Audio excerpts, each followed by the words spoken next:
રામ રામ સીતારામ મિત્રો મહાદેવર। આજે માં બગલામુખીની જયંતિ છે અને માં સત્યનો વિજય કરાવે છે, એટલે આજે થોડુંક કડક અને સાચું બોલવું છે।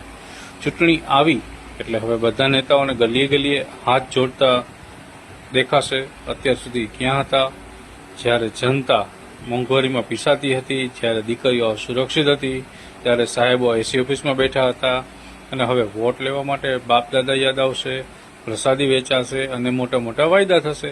પણ જનતા હવે ભોળી નથી। આ વખતે વોટ એને જ દેજો જે ખરેખર કામ કરે છે, નહીં કે જે ખાલી ચૂંટણી ટાણે જ દેખાય છે। તમે જાગો મારા વાલા, જો આજે નહીં જાગો તો બીજા 5 વર્ષ માટે રડવાનો વારો આવશે। જો તમને મારી વાત સાચી યોગ્ય લાગી તો લાઈક શેર કરજો। કે માં બગલામુખીની ઈચ્છા। જય માં બગલામુખી માં, મહાદેવર।